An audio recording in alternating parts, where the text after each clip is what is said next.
Vamos a comenzar a estudiar el Evangelio según Marcos. Y esto es un libro increíble. La historia de Marcos es espectacular. Espectacular, sí, por el Señor. No solo por quién Marcos era, pero el Señor.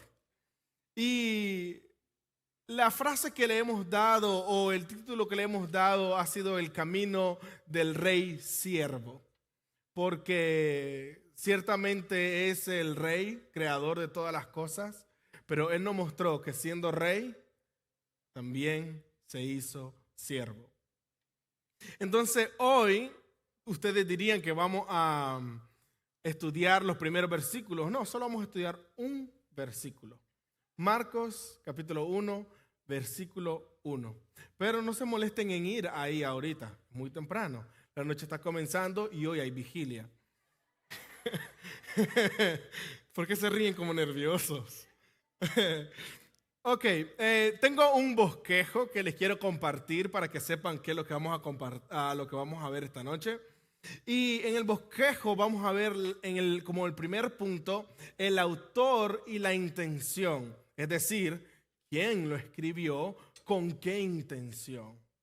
Luego vamos a ver quién fue Marcos, porque tenemos Marco, el esposo de Lola, pero no vamos a hablar de él. Vamos a hablar de Marcos, el que escribió este evangelio. Y también el último punto, vamos a ver la fecha y la ocasión, es decir, en qué tiempo se escribió y cuál era la ocasión, de dónde se escribió, por qué se escribió de ese lugar. Queremos saber todo eso para que nos ayude a entender quizá algunas cosas en cómo Marcos escribe, en la forma en que escribe. Porque vamos a ver en los próximos domingos, si así Dios lo permite, que la manera en que Marcos narra la vida de Jesucristo es un poco diferente. Entonces, ¿por qué es así? Vamos a ver todo eso, para que entendamos mejor. Así ya los demás que tocan predicar no tienen que estar explicando todo eso. Ustedes ya lo saben desde hoy. Entonces, el primer punto, el autor e intención. Ok, sabemos que es Marcos el autor del libro. Podríamos fácilmente saberlo porque el título así lo dice. En el original, en los pergaminos originales que todavía tienen el título y aún los fragmentos que todavía podemos ver, así dice. El Evangelio de Jesucristo según Marcos. Así lo titulan todos los manuscritos existentes, todos, no hay ni uno que varíe. Los que existen, por supuesto. Si bien se cree que no era común que eso fuera, si el original existiera aún, que el original se haya titulado de esa manera. Creen que no es posible, pero que no era muy probable. Pero si se añadió luego, se añadió entre las primeras copias, porque las copias que tenemos son bien antiguas, muy cercanas al original y ya tienen el título.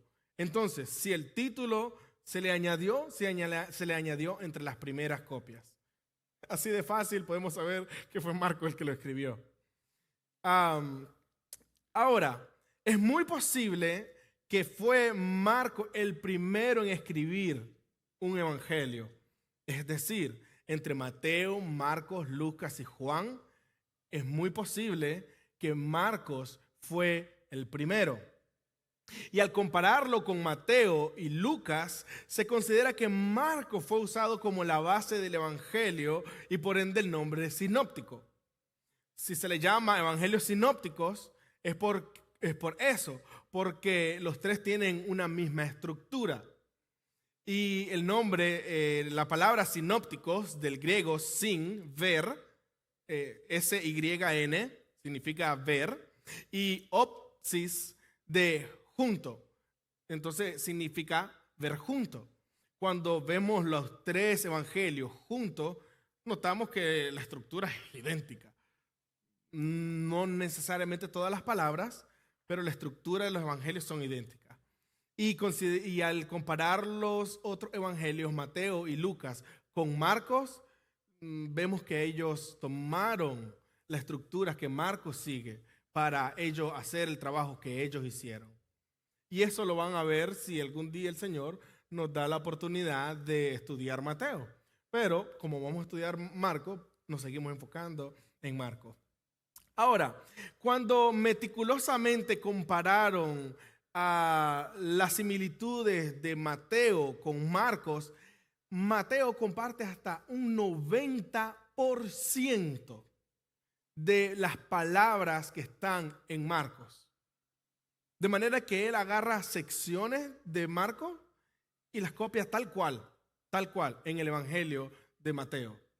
Entonces, claro, Mateo es más grande que Marcos, en el documento es más grande, y el 90% del contenido de Marcos está en Mateo.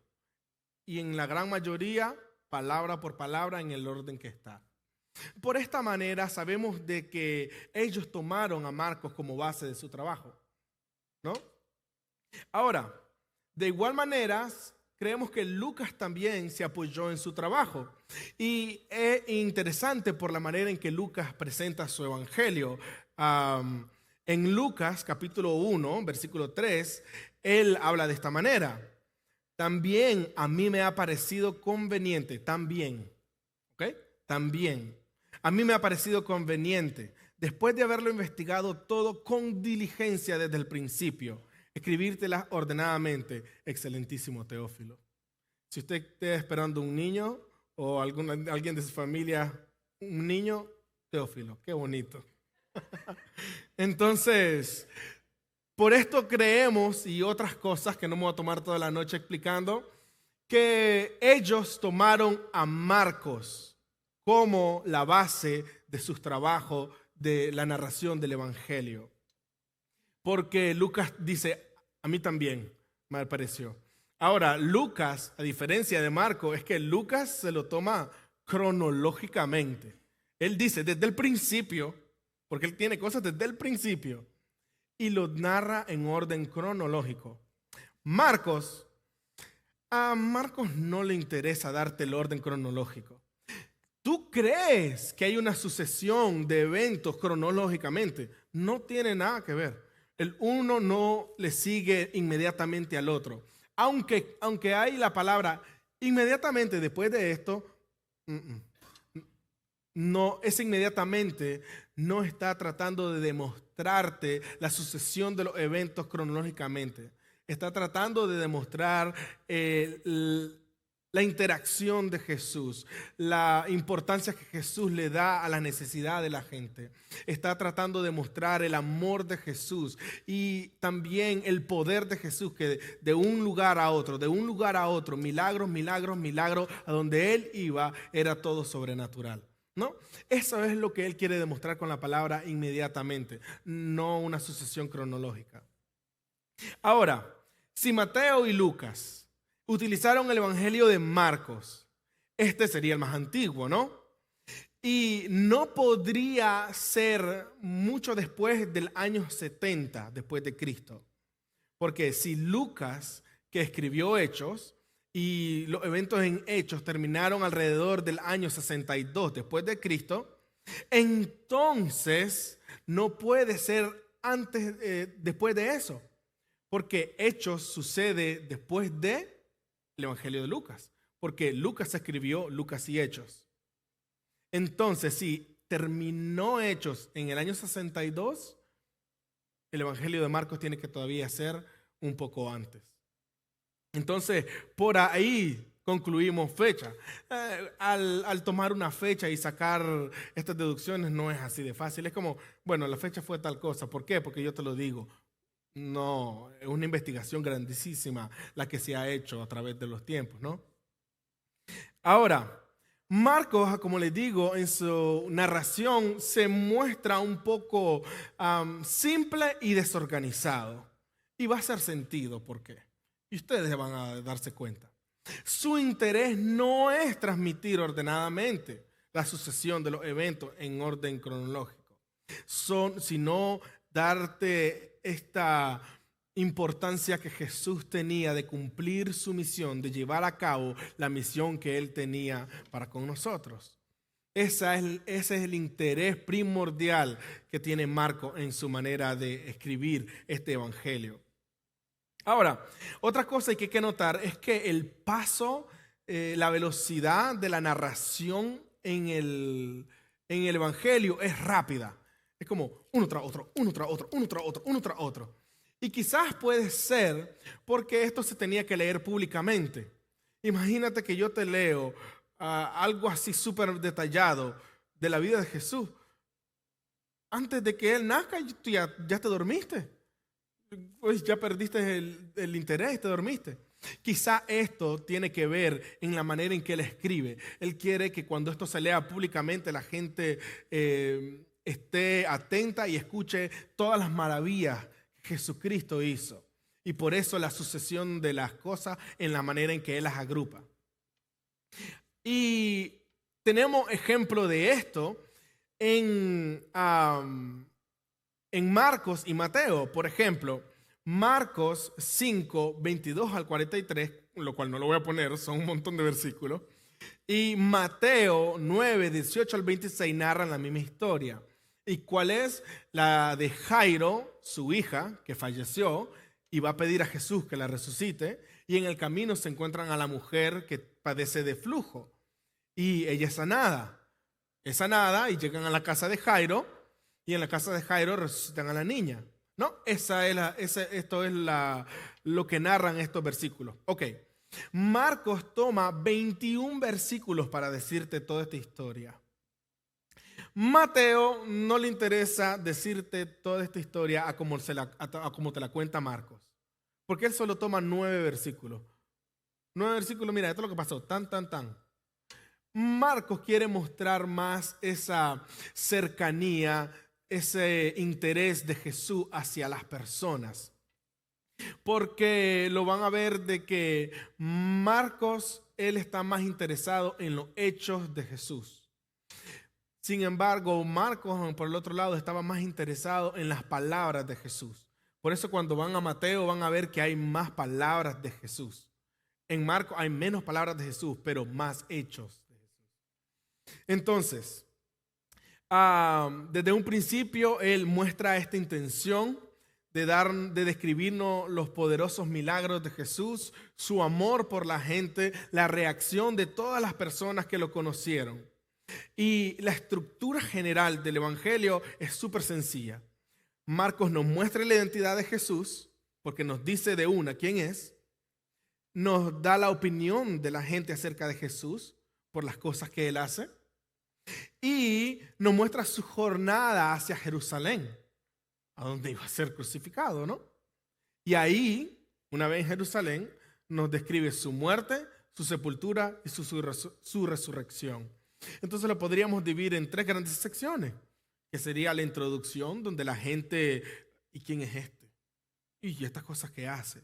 La reacción de la gente acerca de sus milagros. Luego su jornada hacia Jerusalén y luego el desenlace en Jerusalén. Así de sencillo es Marcos. No es difícil.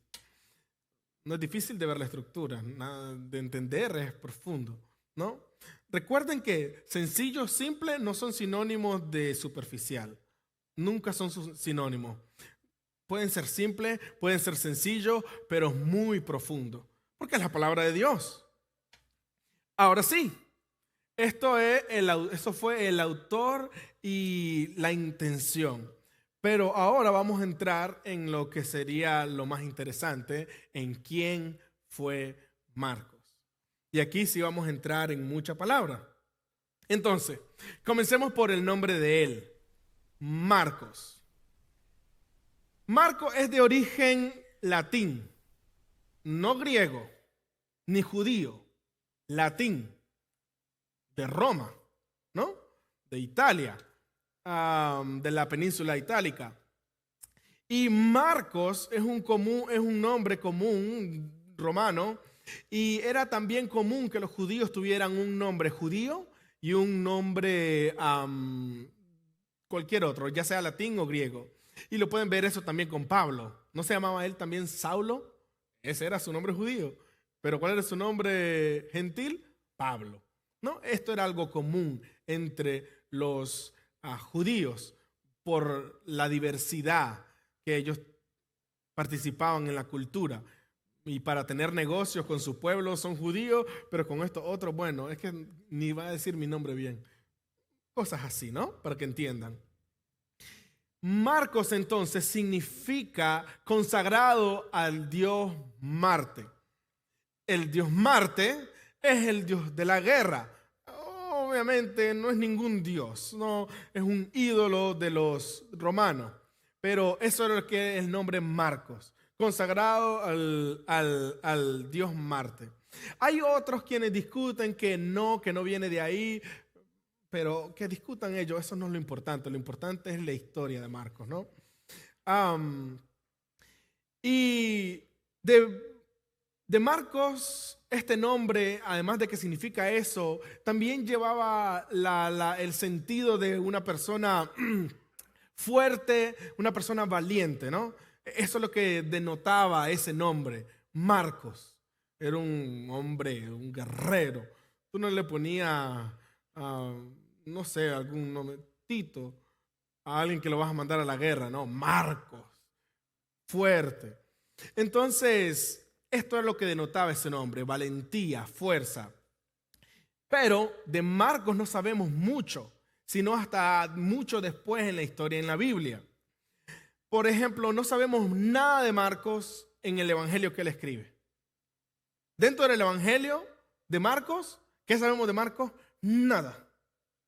Hay quienes dicen que el joven que salió corriendo con una sábana de lino cuando arrestaron a Jesús, creen que fue él. Bueno, no hay ni una conexión legítima que nos diga que ese era Marcos. Como es raro de que ese muchacho esté ahí, de la nada nos lo dicen, a veces dicen, puede ser que sea él. Pero no hay ninguna conexión legítima que nos diga, es que ese era Marcos. No hay ninguna.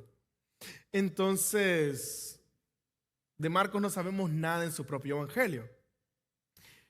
Nos damos cuenta de Marcos y llegamos a conocer a Marcos en Hechos. Y en el contexto, para que sepas cuándo Marcos se presenta, si tú estás leyendo la Biblia y quieres saber de Marcos, en el contexto de las cosas que están pasando en Hechos, es cuando matan a Esteban, cuando el martirio de Esteban. Ustedes recuerdan que toda la iglesia se dispersó por la persecución que hubo después de eso. Y después, muchas gracias.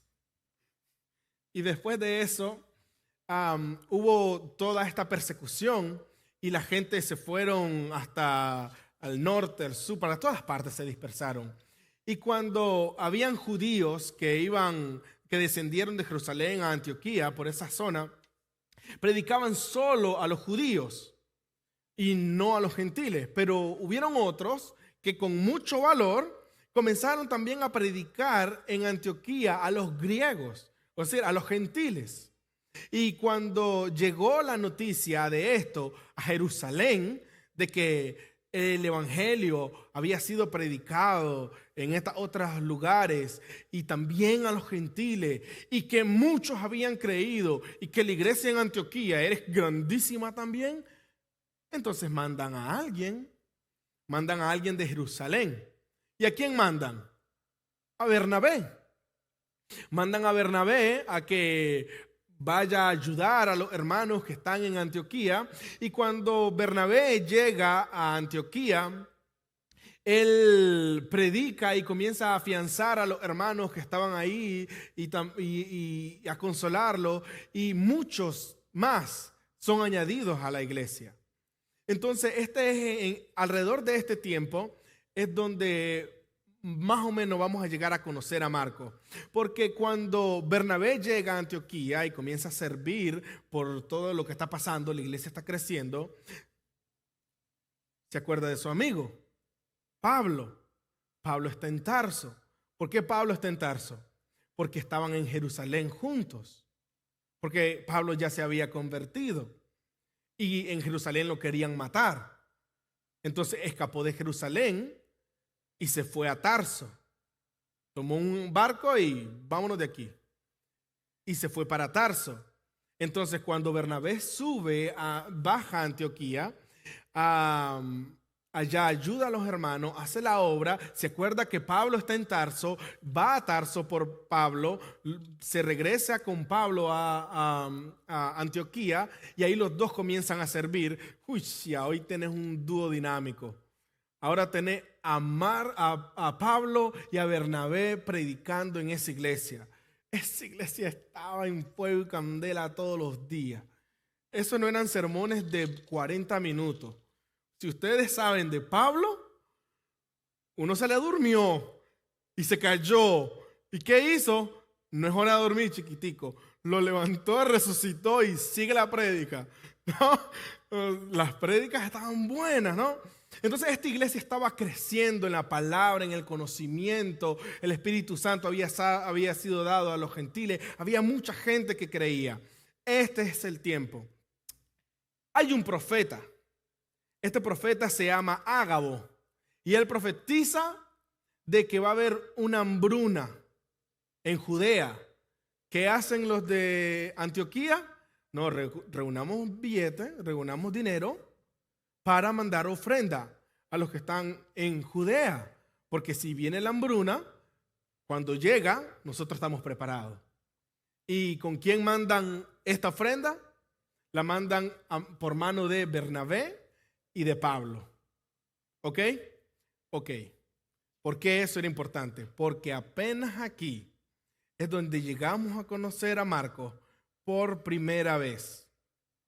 En ese mismo tiempo que estaba pasando todo esto, en Jerusalén estaban siendo perseguidos, porque Herodes comienza a arrestar a algunos hermanos, comienza a arrestar a algunos cristianos, algunos creyentes, y entre los que arrestó a Jacobo, el hermano de Juan, uno de los 12 apóstoles, discípulos del Señor Jesús. ¿Y qué hizo con Jacobo? Lo mató. ¿Cómo? Lo decapitó. Y como vio que esto agradó a los judíos, momentico, hay más de eso. Arréstenme a Pedro. Y arrestan a Pedro. Entonces tienen a varios hermanos presos. Jacobo, el hermano de Juan, lo acaban de decapitar. Y ahora arrestan a Pedro. Toda la iglesia se da cuenta de esto, se reúnen y comienzan a orar. Comienzan a orar para que liberen a los hermanos, para que liberen a Pedro. Porque ya mataron a uno. ¿Y quién es ese uno? ¿Un cualquiera? Bueno, ninguno de ellos es cualquiera. Pero mataron a un discípulo del Señor, uno de los 12. Acaban de matar a un apóstol. Mientras todo lo que les conté que estaba pasando en Antioquía, mientras tanto en ese tiempo también estaba pasando esto en Jerusalén. Y aquí nos damos cuenta de Marcos. Mira Hechos 12:12. Al darse cuenta de esto, fue a la casa de María, esto es Pedro, la madre de Juan, llamado también Marcos, donde muchos estaban reunidos. Ahora, para que ustedes me puedan seguir en esta historia y no sea solo yo contándoles esto, vamos a abrir la Biblia y vamos a mantenerla entre el capítulo 11, 12 y 13. ¿Ok? En Hechos 11, 12 y 13. Porque aquí vamos a aprender un poquito más acerca de Marcos. Entonces, si usted trajo su Biblia, qué bueno que la trajo. Vamos a mantenernos entre el capítulo 11, 12 y 13, en Hechos. ¿Por qué? Porque mira lo que sucede. En el capítulo 12 nos damos cuenta de lo que hizo este hombre de Herodes cuando echó preso a Pedro. Y lo que sucedió fue que en el versículo 6 del capítulo 12 dice, en esa misma noche, cuando Herodes estaba a punto de venir a buscarlo, ¿a quién? A Pedro. Pedro estaba durmiendo entre dos soldados, sujeto con dos cadenas y unos guardias delante de él, delante de la puerta que custodiaban la cárcel. De repente se le apareció un ángel del Señor y hubo una luz en la celda. Y el ángel tocó a Pedro en el costado y lo despertó diciéndole, levántate pronto. Esto es la manera en que Dios milagrosamente libera a Pedro. El Señor no es un Señor de oídos sordos y tampoco es un Señor que no tiene ojos para ver. No, Él tiene ojos que ven y ven toda la tierra y tiene oídos que oyen y escuchó el clamor de la iglesia. Vio la aflicción de su pueblo. ¿Y qué? Y liberó a Pedro. ¿Cómo? Mandando un ángel. Hice la misma hora que Herodes ir a verlo. No sé si se dieron cuenta cómo estaba Pedro, pero ¿saben quiénes duermen así hoy en día? Los presidentes.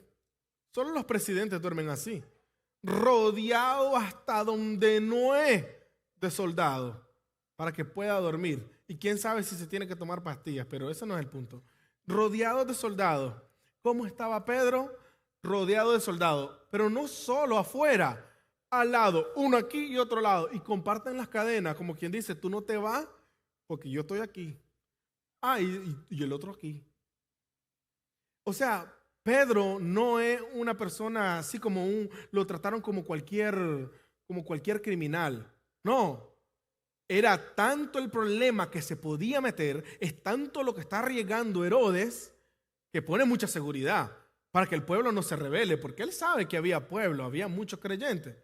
Entonces él no quiere que la gente se rebele, y mucho menos porque si usted lee esta historia va a darse cuenta que eran los días festivos de los panes sin levadura. Había mucha gente en Jerusalén. Entonces él se asegura de que Pedro no se escape. Tonto, no sabe el poder de Dios. El Señor lo liberó. Ok, ponle a todos los soldados que quieras, no importa. Levántese, Pedro, vámonos. Pedro sale de la cárcel, las cadenas se abren, las puertas se abren y de repente Pedro está solo en la calle. Y él creía que estaba teniendo una visión. Y cuando de repente sale, esto no es una visión. El Señor me rescató. ¿Cuál es el primer lugar que se le ocurre a Pedro ir? Salgamos de Jerusalén, porque fue aquí que me agarraron. No. Se fue a la casa de María. Al darse cuenta de esto, ¿qué? Que no era una visión. Al darse cuenta que no era una visión, que el Señor lo rescató, fue a la casa de María, la madre de Juan. No es María, la madre de Jesús, que ahora es madre de Juan. No. Por eso te dice también el otro nombre, llamado también Marcos. Porque Marcos se llamaba Juan Marcos, donde muchos estaban reunidos y oraban. Entonces, esta familia de Marcos es una familia de creyentes, porque la mamá abrió las casas, abrió las puertas de su casa para que la iglesia se reuniera allí. Y sabemos también que eran de dinero. ¿Cómo sabemos que eran de dinero? Bueno, uno porque dio la casa para que se reúnan. Una casita donde caben 3, ¿quién va a abrirla? Si se reunía la iglesia. ¿Ustedes recuerdan cuántos se convirtieron en el primer discurso, en el primer prédica de Pedro? Un montón. Y después que seguían predicando, un montón más. Eran miles y miles de creyentes en Jerusalén. Y si habían muchos reunidos ahí, muchos no eran 20.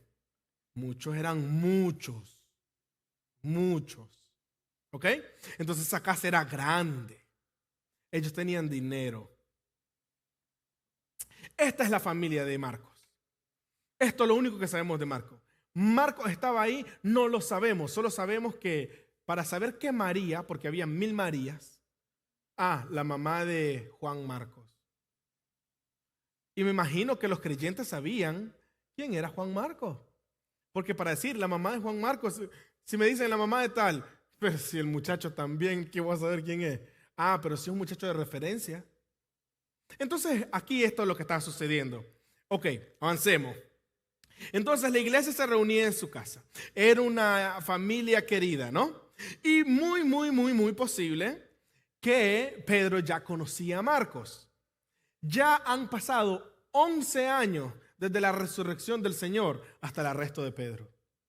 Entonces son 11 años desde que el Señor resucitó hasta este momento en que Pedro es arrestado y entran a la casa de Marcos.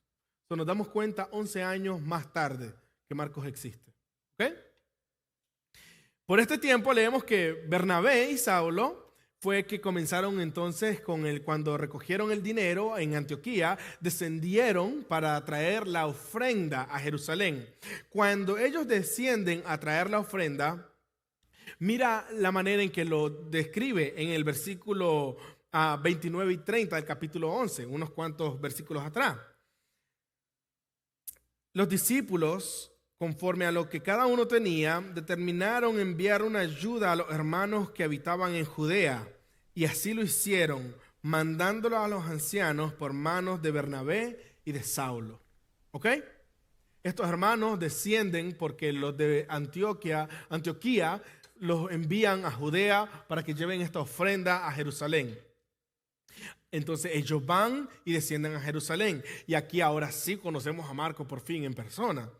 Bueno, al menos en la narración está envuelto en la vida de la iglesia. Ahora sabemos que Marcos es una persona que está envuelto en la vida de la iglesia. ¿Por qué? Porque mira lo que dice en Hechos 12, 25. Dice así: Bernabé y Saulo regresaron de Jerusalén después de haber cumplido su misión, llevando consigo a Juan, llamado también Marcos. Para que no se equivoquen si es Juan el apóstol o Juan el otro que se menciona en los primeros capítulos de Hechos, es Juan Marcos. Entonces mira, Marcos es alguien involucrado en la vida de la iglesia. Porque van a dar una ofrenda a Jerusalén y cuando regresan para Antioquía, ¿a quién se llevan? A Marcos. Genial. Marcos es un muchacho que está dedicado al Señor, porque Marcos es un muchacho aquí. Ahora, ¿por qué Marcos?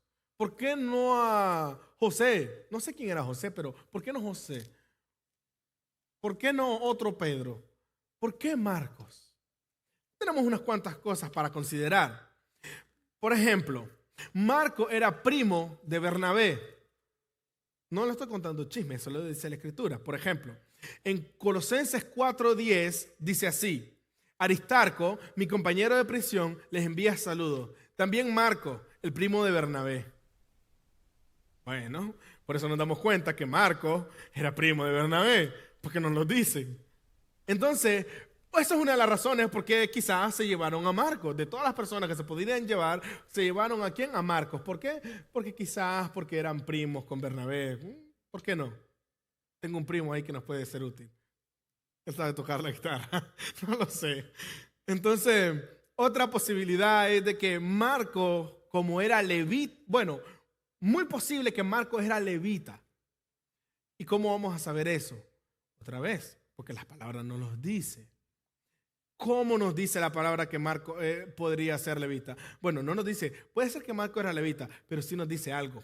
Mira, en Hechos 4:36 dice así: y José, un levita natural de Chipre, a quien también los apóstoles llamaban Bernabé, que traducido significa hijo de consolación. Entonces, Bernabé es natural de Chipre, grábense ese nombre, ya vamos a ir para allá, y es levita. Si es primo de Marco, hay una gran posibilidad de que Marco sea levita. Y si Marco es levita, entonces él tiene que saber cosas conforme al oficio que él tiene que ejercer por ser levita. Posiblemente, si es levita, entonces él sabe muchas cosas buenas, como ¿qué? Lo que hizo, escribir. Si es levita, tenía que escribir bien, tenía que ser educado, porque es levita, tiene que dedicarse a servir en la casa de Dios. Entonces era una persona educada. Por eso creemos que también se llevan a Marco. Bueno, Marco es primo y es levita. Marco, acompáñanos. Vamos a darnos una vuelta a Antioquía. Y si nada de esto es certero, una cosa lo es. Marcos era diligente y útil para el ministerio. ¿Cómo lo sé? Tengo 1 hora más para decírselo. Cuando el Espíritu Santo llamó a Bernabé y a Saulo a las misiones, entre los enviados también llevaron a Marcos. Y esto lo leemos aquí en el capítulo 12. Las misiones empezaron feroz, con oposición.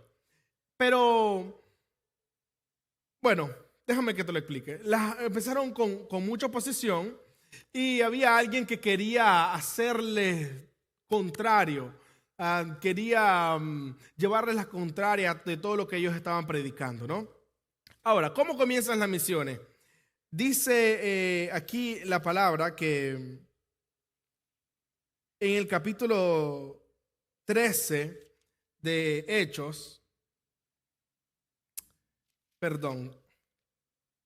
en el capítulo 13 de Hechos, en el versículo 1, comienza a describirte acerca de la iglesia en Antioquía. Y dice que había muchos profetas y maestros. Y te dice los nombres de muchos profetas y maestros. Entre ellos está Bernabé, está Lucio de Cirene y otras personas, ¿no? Incluso personas que se criaron con Herodes, el tetrarca. Pero dice que el Espíritu Santo les dijo que apartaran a Bernabé y a Saulo para la obra aparten a Bernabé y a Saulo para la obra a la que lo he llamado. Eso dice en el versículo 2 del capítulo 13, ¿no? El Espíritu Santo aparta de entre todos los maestros buenos que hay en Antioquía a Bernabé y a Saulo. ¿Para qué? Para una obra. Esta obra sabemos qué es. Son las misiones. ¿Ok? Oran por ellos, los bendicen, los encomiendan a la gracia de Dios, salen de Antioquía y comienzan en Seleucia, no sé cómo se pronuncia bien esa palabra, que es una ciudad donde hay un puerto para embarcarse a Chipre y de Chipre para el infinito y más allá, ¿no? Y así comienzan las misiones. Y entonces mira cómo comienza la descripción de estas misiones en Hechos 13, el capítulo 13, del versículo 4 hasta el 13. Dice así: ellos, pues, enviados por el Espíritu Santo, descendieron a Seleucia, y de ahí se embarcaron para Chipre. Al llegar a Salamina, proclamaban la palabra de Dios en la sinagoga de los judíos y tenían también a Juan de ayudante. Juan no andaba paseando, Juan estaba ayudando, ¿no? Las misiones son de juego, las misiones son de trabajo. Y aunque Marcos quizás no era un predicador como Pablo y Bernabé, ayuda. Trabaje, las manos al fogón. Después de haber recorrido toda la isla hasta Pafos, encontraron a cierto mago, un falso profeta judío llamado Barjesús, que estaba con el procónsul Sergio Paulo, hombre inteligente. Imagínate, el judío es que falso. El procónsul, hombre inteligente. Este hizo venir a Bernabé y a Saulo y deseaba oír la palabra de Dios. Pero Elimas, el mago, pues así se traduce su nombre, se les oponía, tratando de desviar de la fe al procónsul. Ok, para los que no saben qué es un procónsul no es cualquier persona. Un procónsul era fundamental en Roma, porque eran gobernadores provinciales, no gobernadores de una ciudad, de una región, no, de una provincia entera. Para que ustedes tengan más o menos la idea de qué era una provincia. Jerusalén, Judea no era una provincia de Roma. Judea estaba subyugada a la provincia de Siria. La provincia de Siria gobernaba Judea. Ok, el procónsul, todo eso gobernaba. Siria, lo que le pertenece a Siria, porque es una provincia de Roma, todo eso lo gobernaba él. ¿Ok? Entonces, ellos tenían poderes militares, judiciales y fiscales. Actuaban con autonomía. Ellos no necesitaban que Roma les mandara una carta que iba a tardar 400,000 años para saber qué hacer. No, eran autónomos. Ellos podían tomar sus propias decisiones. Por eso tenían un ejército y podían ejercer su autoridad en muchos ámbitos, ¿no? Ellos tenían legiones y tenían muchos recursos. No pelotones, no escuadrones, legiones. Con una legión se gana una guerra. Y ellos no tenían una legión, tenían legiones. Este hombre era un hombre poderoso, era un hombre rico, era un hombre de guerra, pero por eso se dice hombre inteligente. Entonces, a la persona con quien están hablando, a la persona a quien le están predicando, es al gobernante de toda esta área. Están hablando con personas importantes. Y no es un evangelio corrupto de la prosperidad como lo harían hoy los que llegan a tener cercanía con los que están en poder. No, Bernabé y Pablo. ¿Y sabe quién estaba ahí? Juan Marcos. Juan Marcos estaba ahí. Entonces, lo que está pasando acá es muy importante. Entonces, esto, para que tengan un poquito más de conocimiento, que era un procónsul. ¿Saben quién era Julio César? Aunque sea por videojuegos o cositas así. Ok, Julio César era, por así decir, un procónsul. Ok, y fue el que provocó el colapso de la república, pero el nacimiento del imperio. Colapsó la república, pero nació el imperio. Por un procónsul. Así de poderoso es el hombre a quien le están predicando. ¿Ok? Entonces, lo que sucede tan solo es justo. Entonces Saulo, llamado también Pablo, lleno del Espíritu Santo, fijando la mirada en él, dijo: tú, hijo del diablo, que estás lleno de engaño y fraude, enemigo de toda justicia, ¿no cesarás de torcer los caminos rectos del Señor? Ahora la mano del Señor está sobre ti. Te quedarás ciego y no verás el sol por algún tiempo. Al instante, niebla y oscuridad cayeron sobre él. E iba buscando quien lo guiara de la mano. Entonces el procónsul, cuando vio lo que había sucedido, creyó, maravillado de la doctrina del Señor. Pablo y sus compañeros navegaron y llegaron a Perge de Panfilia. Y aquí comienza una mala historia.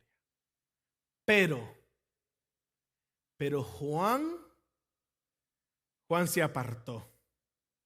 Juan se apartó de ellos y regresó a Jerusalén. Ahí tienen un gráfico para que más o menos lo entiendan, qué es lo que las distancias. En ese mapa, este mapa para que vean, salen de Antioquía, como les dije, llegan a Seleucia, al puerto, llegan a Salamina, están en toda la región de Chipre, ahora la historia que hablamos de Pafos, y ahora de ahí salen a Panfilia, en la región que está en Perge, pero solo Pablo y Bernabé, porque Juan Marcos se regresa para Jerusalén. Juan Marcos dijo: no, hasta aquí llegué yo. Estas misiones no son más para mí. No, yo me voy. Esto fue un grave problema. Entonces, mira, si Marcos estaba en la casa cuando Pedro fue liberado de la cárcel, quizás con el temor que mataran a Pedro, porque recién mataron a Jacobo y todo lo que estaba pasando con la iglesia, y ahora es testigo de este milagro tan grande, del juicio de Dios con este hombre, esta figura poderosa, muy probable que el problema, la debilidad de Marcos, es cobardía. Muy probable que Marcos, en esta etapa de la vida, es un cobarde. No sabemos las motivaciones. No nos dicen por qué él abandonó. Podemos especular por las cosas que pasaron, por las cosas que él vivió, que sabemos. Y ahora, de la nada, encomendado a la gracia de Dios, comienzan estas misiones. Y él dice: no, un momentito, de aquí yo me voy para acá. Yo me voy para la casa. Porque él no regresa a Antioquía. Ellos no salieron de Jerusalén. Ellos salieron de Antioquía, encomendados a la gracia de los hermanos de Antioquía. El Espíritu Santo habló. No es que salieron a la loca porque, ¿sabes qué? No, es que yo quiero comenzar a hacer misiones y me quiero ir para Chipre. No. El Espíritu Santo habló y dijo: yo tengo una obra y quiero a estos dos hombres que la hagan. No, esto no es una cuestión que se les ocurrió hacer. Y Marcos dice: no, yo voy con ustedes. Los hermanos oran y está encomendado a la gracia. ¿Cuál es el problema aquí? Y entonces, Marcos, ¿cómo que me vas a decir que te vas? ¿Cómo que te vas? Tú eres el ayudante. Imagínate que vamos de misiones nosotros y tú eres el que toca la guitarra, que nos lleva las cosas y que todo esto, y ahora dices que te vas. Bueno, vamos a llevar las misiones sea como sea, pero nos dejaste con una pata renca. O sea, es irresponsable lo que está haciendo Marcos. Es sumamente malo. Usted no hace eso. Y mucho menos en los tiempos de antes. Hoy en día pues nos resolvemos y todo, pero Marcos, come on. ¿No? Ok, pero avancemos. Mira lo que dice Proverbios 29, 25 acerca del temor. El temor al hombre es un lazo, pero el que confía en el Señor estará seguro. Puede ser que el lazo del temor a Marcos dijo, yo me voy. Le faltaba la seguridad de descansar en el Señor, quizás. No se nos dice las verdaderas motivaciones. Solo podemos especular estudiando lo que pasó. Ahora, no sabemos más de Pablo por el resto de la misión. Tampoco se nos dice cómo abandonó, por qué abandonó. Solo sabemos que Pablo y Bernabé predicaron por toda aquella región. Mira lo que dice en el versículo 25 y 26 del capítulo 14. Ahí mismo es en Hechos. Después de predicar la palabra en Pergue, descendieron a Talía y de allí se embarcaron para Antioquía, donde habían sido encomendados a la gracia de Dios para la obra que habían cumplido. Entonces, Pablo y Bernabé llevaron a cabo la misión y regresaron después de terminar la misión a Antioquía. ¿Dónde quedó Marcos? No sabemos nada más que se fue a Jerusalén. ¿A dónde? Posiblemente a su casa. Posiblemente a su casa. Han pasado alrededor de 6 años desde el arresto de Pedro hasta este momento en Chipre. 17 años desde la resurrección del Señor. Y pasarán aproximadamente 4 años más hasta que Pablo propone otra vez volver a salir. Estamos hablando de un promedio de 10 años que Pablo, ¿dónde está Marcos? Bueno, ¿dónde está Marcos? Mientras tanto, podríamos preguntarnos unas cosas. ¿Dónde estaba Marcos? Ok, definitivamente no en Antioquía. Ya les dije por qué no en Antioquía, porque la palabra nos dice que se fue para Jerusalén. La palabra nos dice que se fue a Jerusalén. Entonces posiblemente se fue a su casa. Definitivamente no huyó de la iglesia. No puede huir de la iglesia, porque la iglesia se reúne en su casa. ¿No? Entonces, él todavía es parte de la iglesia. ¿Saben quién es el líder de la iglesia en Jerusalén en este entonces? Nada más y nada menos que un hombre de temperamento fácil. Santiago, el hermano de Jesús. Si usted ha leído Santiago, se va a dar cuenta. Este es el hombre que quizás acogió a Marcos y lo usó para restaurarlo. Quizás fue este el hombre que Dios utilizó para restaurar a Marcos. Cuando Marquitos tenía tiempo de no verte, ¿dónde has estado? Si te contara. ¿Se imagina a este hombre contándole esta historia a Santiago, el hermano de Jesús? No, Santiago, mira, te cuento. Es que me dio un miedo. No sé qué le dijo, yo solo estoy especulando, imaginándome. Pero ¿se imagina esa conversación tan difícil con un hombre como Santiago? Pero sabemos que Santiago no fue un hombre tosco, porque vamos a ver más adelante lo que pasó con Marcos. Entonces, podríamos preguntarnos que con quién estaba Marcos. No lo sabemos.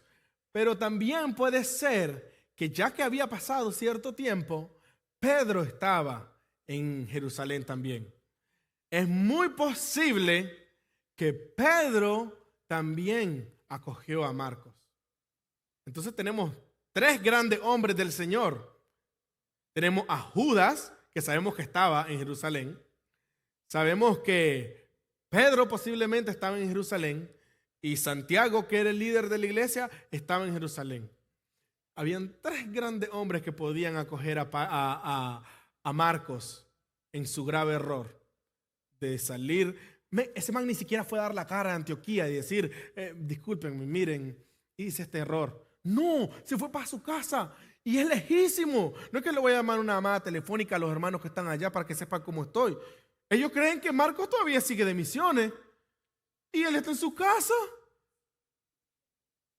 O sea, ¿sí entienden lo grave que es esta situación? Ahora, mira lo que leemos en Hechos 15, 36 al 38. Después de algunos días, Pablo dijo a Bernabé, volvamos y visitemos a los hermanos en todas las ciudades donde hemos proclamado la palabra del Señor, para ver cómo están. Bernabé quería llevar también con ellos a Juan, llamado Marcos. Uy, Pablo quiere volver a las misiones para saber cómo están los hermanos. Y a Bernabé se le ocurre llevar a Juan Marcos. Tiempito aquí. ¿Cómo va a llevar a Juan Marcos si no está Juan Marcos? ¿Quién dice que no está? Para este tiempo ya está ahí. ¿Y en dónde está? En Antioquía. Porque Bernabé y Pablo están aquí en Antioquía. Entonces, Juan Marcos nunca se fue de la iglesia, aunque abandonó las misiones. Y a saber en qué tiempo, él subió a la iglesia en Antioquía. ¿Y sabes dónde está en el momento que Pablo y Bernabé están en Antioquía? Marquitos está ahí también. Entonces, no malinterprete de que Pablo, Bernabé y Juan Marcos tenían una relación de enemigos. No, simple y sencillamente nos abandonaste y no contamos contigo para este tipo de cosas. Pero es un hermano, pero es un muchacho de la iglesia, pero es un creyente del Señor. No es mi enemigo. Tendrás tus problemas y si te podemos servir, te vamos a servir. No podemos contar contigo para estas cosas. Pero es un hermano. Entonces él no es ningún enemigo de la iglesia. Entonces no es de sorprendernos que esté en Antioquía. Tuvo que dar cuentas y pasar por un momento incómodo de decir, les traicioné la confianza a todos. Pero él está ahí.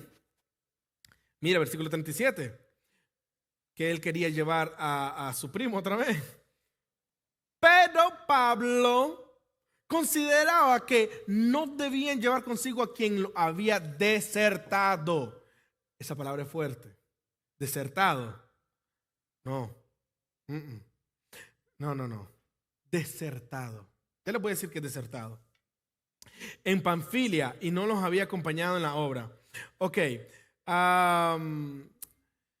Desertar es alguien que abandona rebeldemente, irresponsablemente.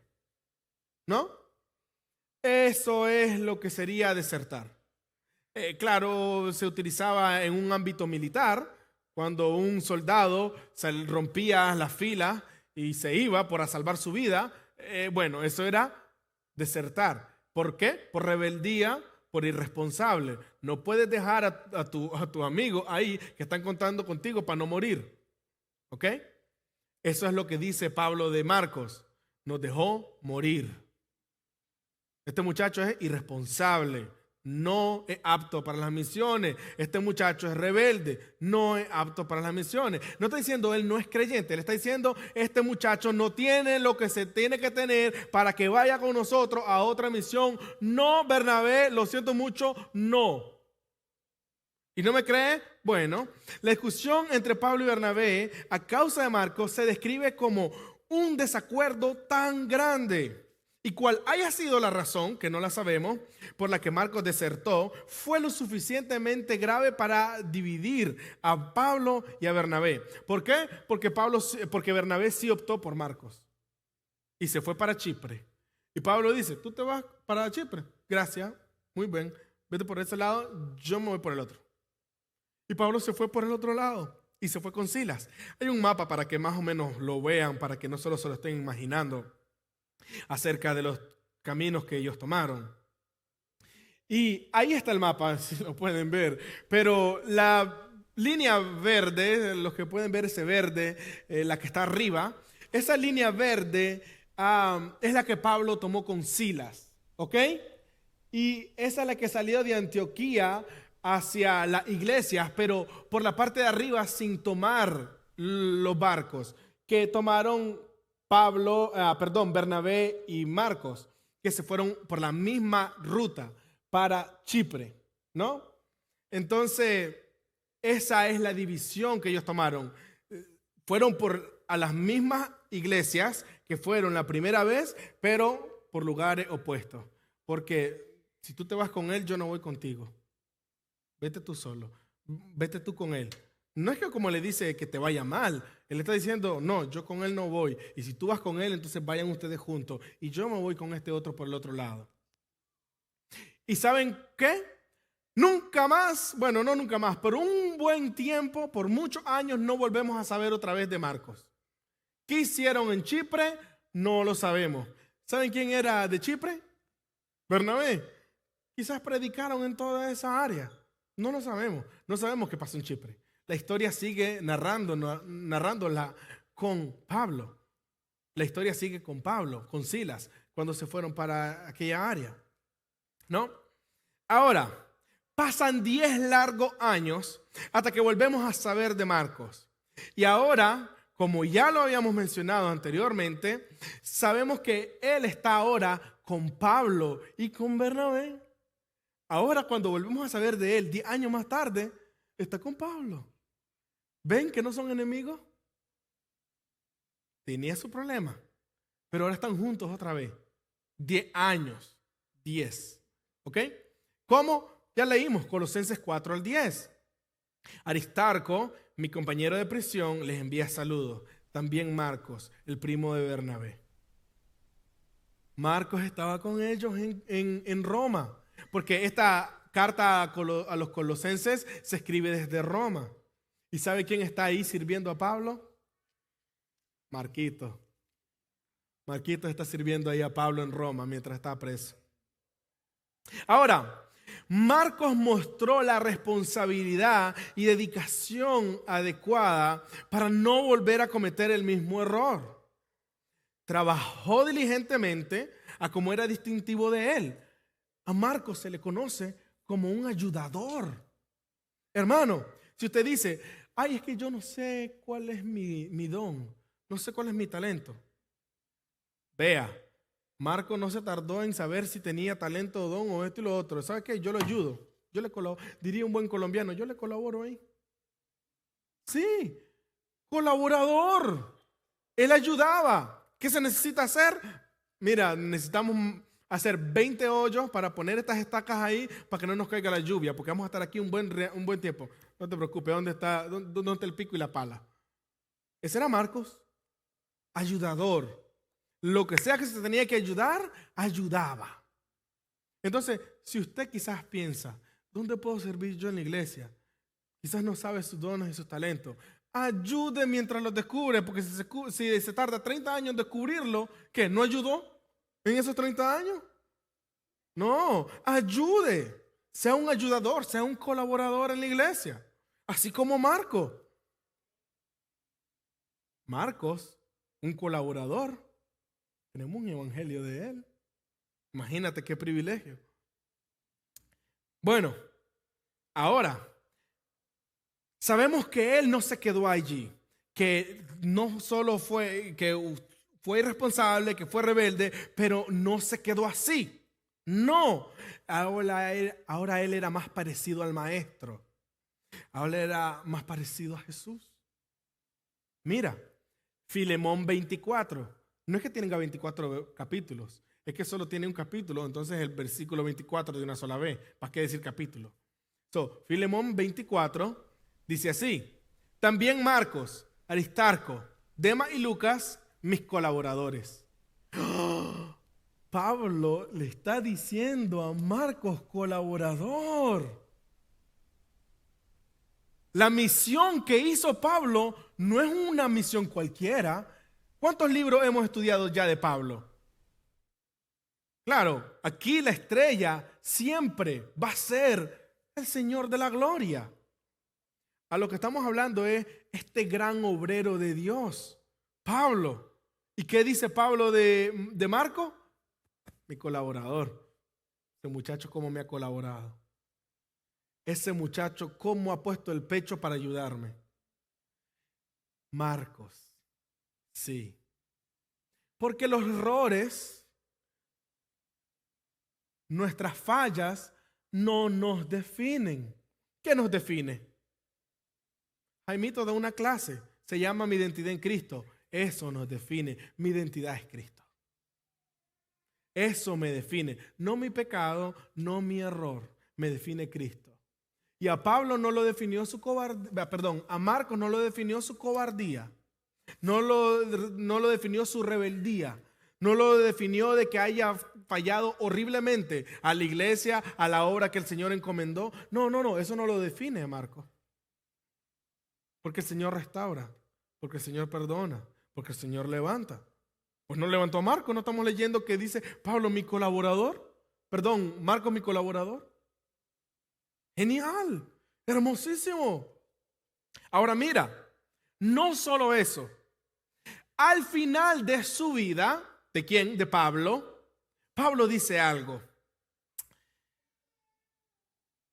Él ya sabe de que su vida está a punto de llegar a un fin. Él ya lo sabe. ¿Cómo sabemos nosotros eso? Porque se lo dice a Timoteo. Timoteo, mi vida ya está para ser derramada como un olor fragante. Ya estoy listo. Ya estoy a las puertas. Yo ya sé que estoy a punto de ver al Señor. Y cuando él está en este momento tan vulnerable de saber de que su vida llega a su fin, ¿saben por quién pide? ¿Saben a quién quiere que lo vaya a ver? Según de Timoteo 4:11. Solo Lucas está conmigo. Toma a Marcos y tráelo contigo, porque me es útil para el ministerio. Marcos, útil para el ministerio. Al final de tu vida, ¿a quién quieres tener al lado? Pablo quiso tener al lado a Marquito, porque era muy útil. Pablo se dividió con Bernabé porque dice, con ese muchacho yo no voy. Y al final de su vida dice, tráeme a Marquito, me es tan útil. Si entiende el cambio que hubo en Marcos, el Señor levanta a cualquiera, hermano.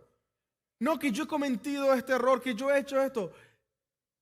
Vea, levantó a Pedro, levantó a Marcos, puede levantar a ti. El Señor no creó todo esto en 6 días y al 7 día dijo voy a reposar. ¿No te va a levantar a ti de donde está? El Señor Dios no se negó a Jesucristo, sino que lo dio para nuestro rescate. ¿No te va a rescatar del lugar donde está? Y podemos ver esto en la historia de Marcos. Marcos fue restaurado. Marcos es un hombre útil. No es alguien que, cometí ese error y ese error me va a perseguir el resto de mi vida. No, útil. Él fue más útil de lo que fue inútil. Si él fue inútil un 5%, fue útil un 95%. Entonces podríamos decir que esa semilla produjo al 90%. ¡Qué buena semilla! Y la gloria es del Señor. Entonces, hay algo más acerca de Marcos. Que Marcos no solo fue útil a Pablo, sino a muchos hermanos. Pero hubo una persona a quien él le fue muy especial. ¿Alguien sabrá? ¿Quiere adivinar? Pedro. Para Pedro, Marcos fue muy especial. Primera de Pedro, capítulo 5, versículo 13. Las que está en Babilonia, elegidas juntamente con ustedes, los saluda. Ok, ¿qué es eso? Las que está en Babilonia. Así como Israel estuvo exiliado en Babilonia, ahora la iglesia está perseguida por Roma y él, Pedro, está en Roma. Entonces está diciendo, la iglesia que está en Roma, elegida juntamente con ustedes, es decir, esta iglesia de aquí es la misma iglesia con ustedes allá. Los saluda.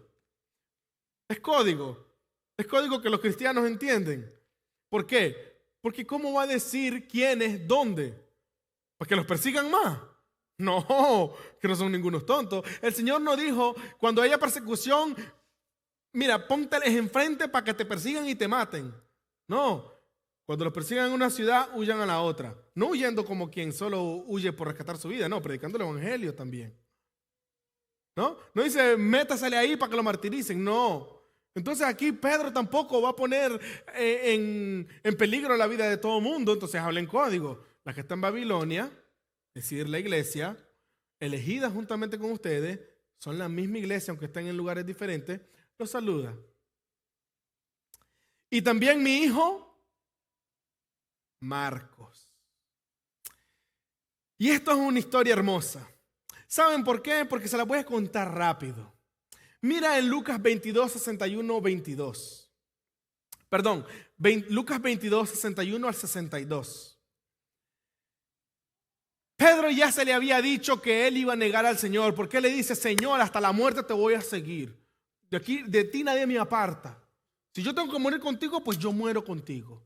Le dice, Pedro, ¿tú dar la vida por mí? Antes que el gallo cante 3 veces, tú me vas a negar. Antes que el gallo cante 2 veces, tú me vas a negar 3 veces, Pedro. No, Señor. Y el Señor, ¿sabes qué? No lo quiso seguir escuchando. Cuando llegó el momento, ya sabemos lo que pasa, y mira cómo lo describe Lucas. El Señor se volvió y miró a Pedro. Pedro hizo contacto visual con Jesús cuando lo negó 3 veces. Si alguien sabe lo que es ser un cobarde, es Pedro. ¿Y sabes qué? Negó a su Señor. Tú sabes lo que es ver a los ojos a Jesús después de que lo negaste 3 veces. Cuando le dijiste, no, yo mi vida doy por ti. ¿Cómo te recuperas de ese trauma? ¿Cómo vuelves a predicar?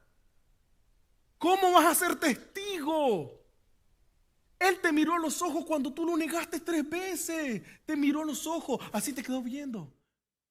Cuando lo negaste 3 veces. Y mira, entonces Pedro recordó la palabra del Señor. De cómo lo había dicho. Antes de que el gallo cante, hoy me negarás 3 veces. Y saliendo, lloró amargamente. Si alguien sabe la amargura de fallar, es Pedro. Pedro sabe la amargura de fallar. Pedro sabe lo que es que el pecado tome lo mejor de ti. Si alguien ha fallado así, sabe la amargura de fallar. Pedro sabe la amargura de fallar. Pedro sabe tanto la amargura de fallar que él dice, yo no vuelvo. Esto no es para mí. Negué a mi Señor. Yo me voy de vuelta a pescar. Eso es lo único que sé hacer. Un bruto como yo, que niego a mi Señor, no, yo me voy a volver a pescar. Que me come un tiburón ahí. Y él vuelve a pescar. Y cuando vuelve a pescar, nuestro Señor tan hermoso, tan dulce, tan tierno. Mira Juan 21, 15 al 17. Cuando acabaron de desayunar, Jesús dijo a Simón Pedro, porque él lo fue a visitar, ¿no? El Señor resucita, baja 80 kilómetros a donde ellos están pescando. Muchachos, no tienen nada. Él sabe que no tienen nada. Sabe que tienen toda la madrugada pescando y que no han agarrado nada. Y él, por burlarse de ellos, porque están en donde no deberían de estar, muchachos, no han agarrado nada. Y Juan le dice a Pedro, es el Señor. Y Pedro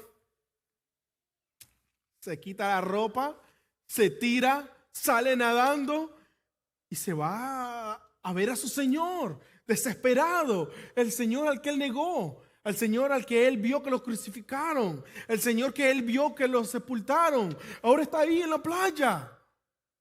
Él está emocionado de ver a su Señor.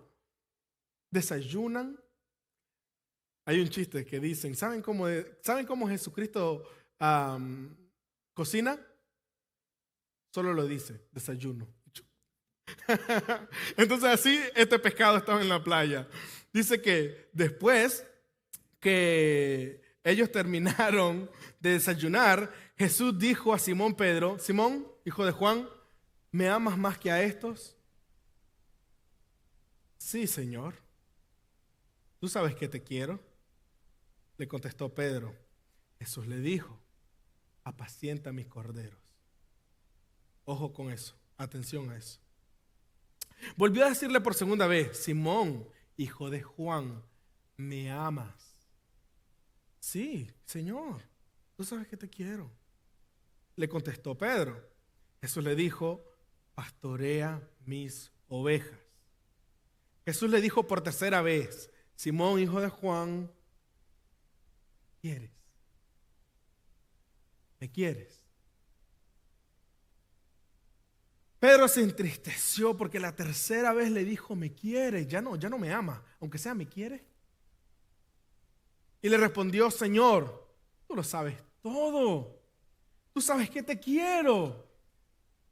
Cuando tus acciones no pueden probar tus sentimientos, ¿qué haces? Te atienes a la gracia, omnipotencia de Dios. Señor, tú sabes que te quiero. Mis acciones no te lo pueden demostrar.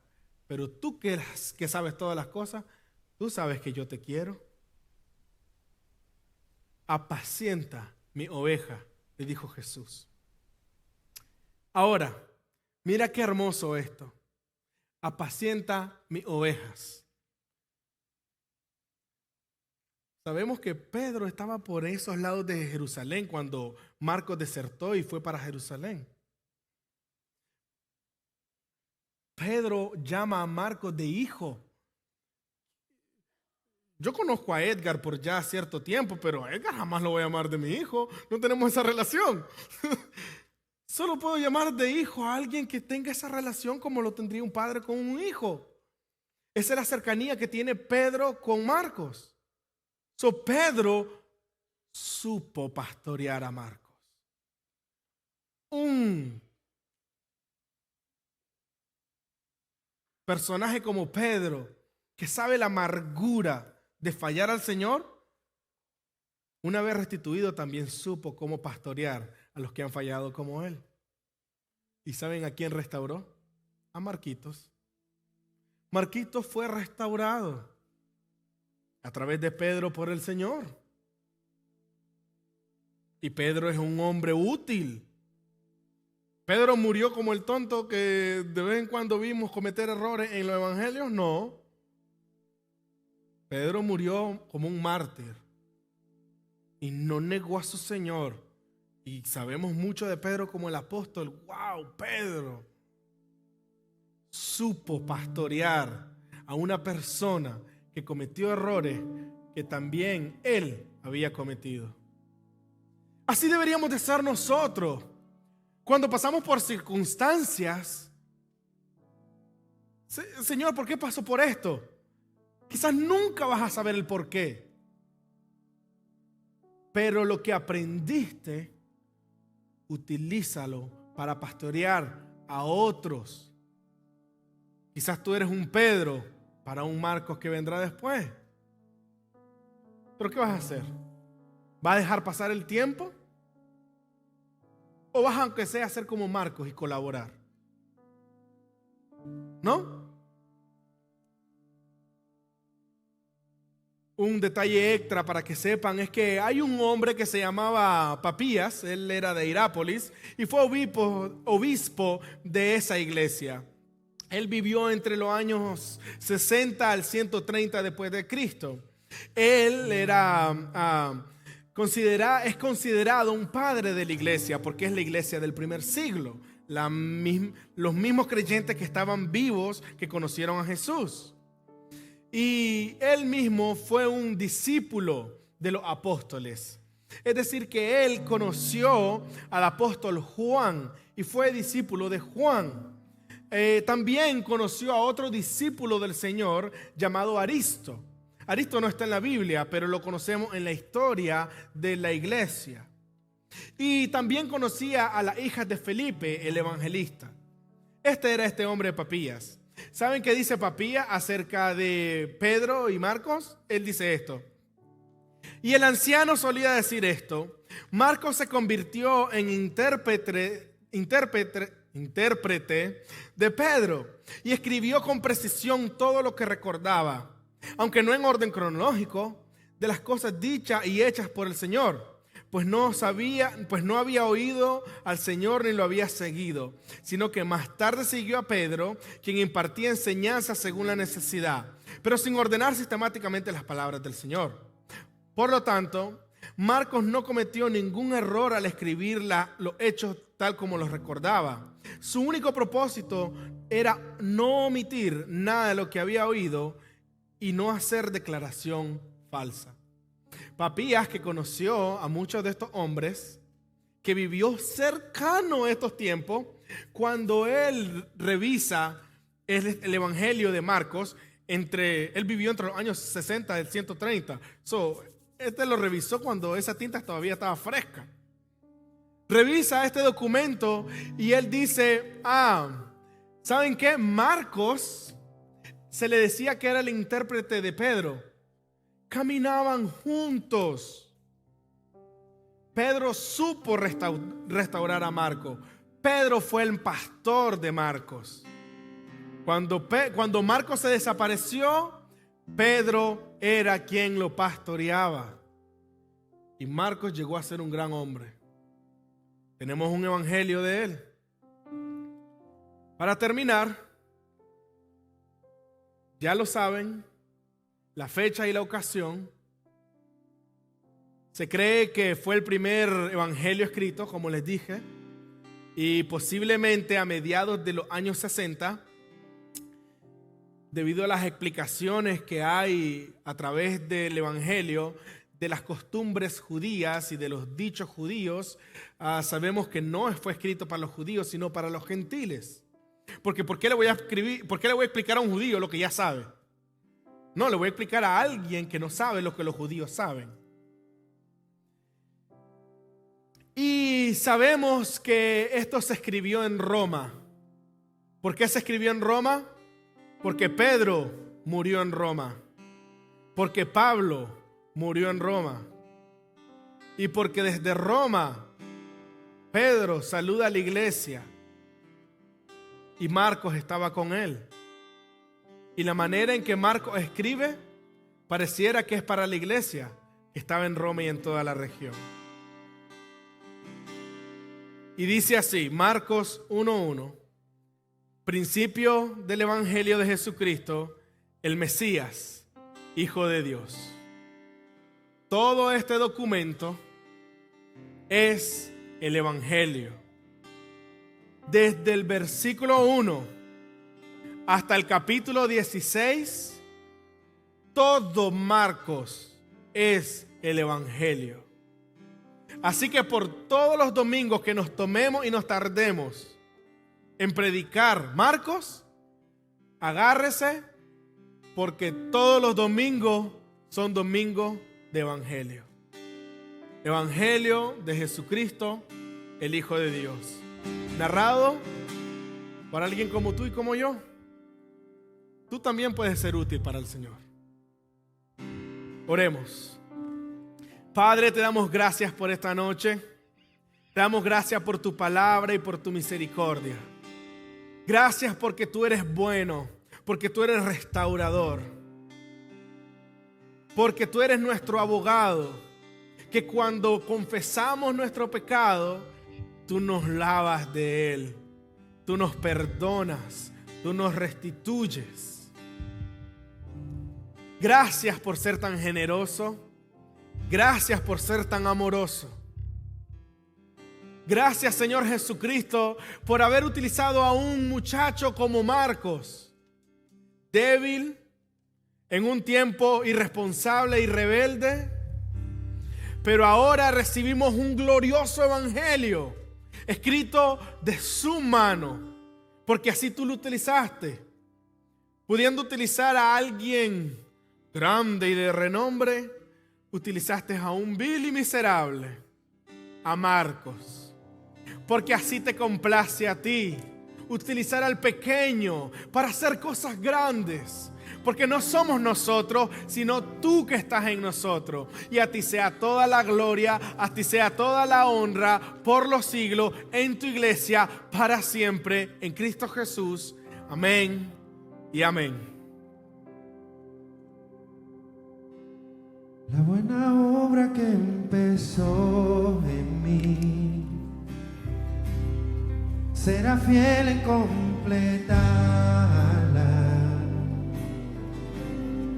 Su promesa cumplirá, de gloria en gloria Él lo hará. En medio de la batalla yo le cantaré, mis labios hoy declaran que mi Dios es más grande, grande. Mi Dios es más fuerte, fuerte, más grande que el temor, más fuerte que el dolor. En todo tiempo adoro su nombre.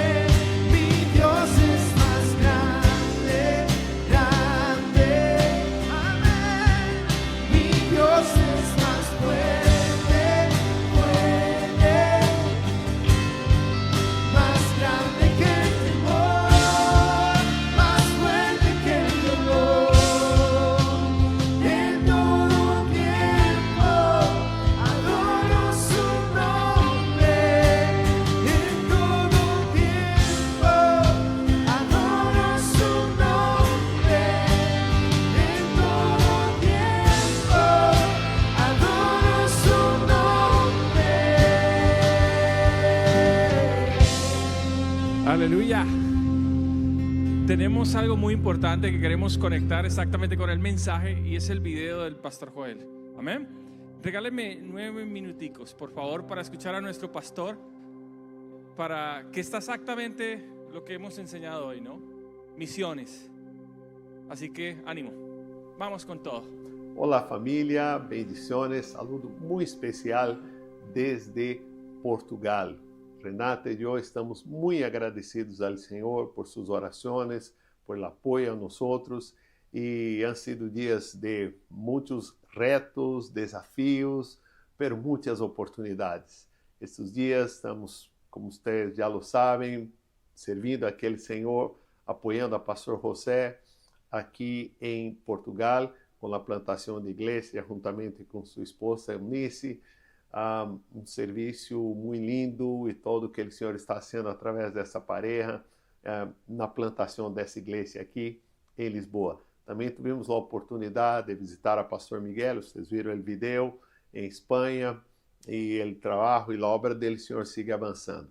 Pero hoje, especificamente, dando graças ao Senhor por nosso viagem a Moçambique, especificamente em Beira, desde que nosso amado irmão Tarek nos apresentou essa comunidade e ele trabalhando com a Esperança para Moçambique, com a construção de casas, pero havia uma área muito necessitada, que era a edificação da igreja, o fortalecimento do ministério pastoral, de los líderes, e o Senhor nos ha dado a oportunidade, por terceira vez, de estar em Moçambique. Irmãos, como sempre, são tempos muito complexos e difíceis para chegar aí. São praticamente 2 dias viajando para chegar a Beira e outros 2 para regressar, ou seja, são 4 dias só em viagem, e tomando em conta que os vuelos são cancelados à última hora, retrasos, pero graças ao Senhor logramos chegar. E agradecidos por a bondade do Senhor. E foram dias intensos de trabalho, 6 dias muito intensos. Nosso objetivo principal foi apoiar a Pastor Francisco, dar as ferramentas que ele necessita para formar outros líderes. A igreja passa por, em África em geral, não? Creio que não é só África, mas em África especificamente, passam por um tempo de demasiada falsa doutrina, mala enseñanza. Isso ha chegado de uma maneira impressionante. E quando começamos a ensinar e dizer, mira, eso es lo que habla la Biblia, lo que dice la palabra del Señor. La gente como está asombrada de cosas tan básicas que no han podido escuchar, ¿no? Y el Señor nos ha dado el privilegio de participar.